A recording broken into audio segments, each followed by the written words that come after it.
composed throughout the entire game, Stefan Eustaquio.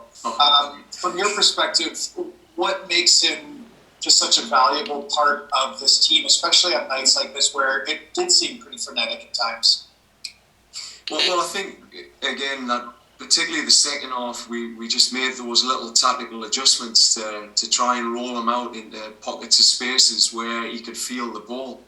In the first half, I just felt the tempo was a little bit slow around the back, so for Atiba and Steph, those centre forwards weren't getting drawn out, and there just wasn't those spaces that they'd visualise getting on the ball. But I think those little adjustments showed that when we can find him, he can be such a key player for us, dictating the tempo of the game, and that's what he did. That's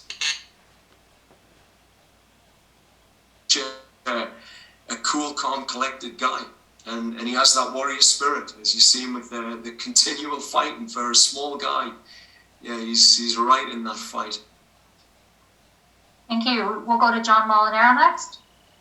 Thanks, Andrew. John, you talked about it being a game of two halves and making switches at halftime.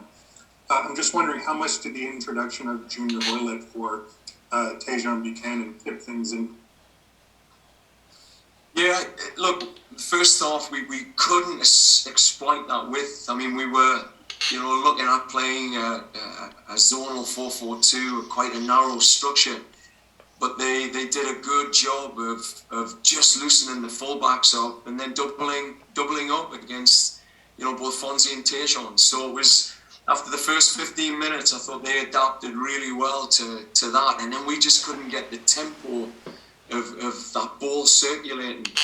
Again, it's just that feeling of playing rhythm with guys that you're used to playing with week in, week out. And I think by half time, Junior coming in, he was able to just create that +1, that extra player that we needed in and around their midfield screens. And again, when they started to loosen the fullbacks off and deal with those wide players, then Junior could find little pockets of space on the side. So, yeah, I think he was critical. But you see his composure as well. I think that's the mark of a really top player. Whenever it came into him, the ball just stuck, and then he moved it with that sort of precision that Junior Hoylett for.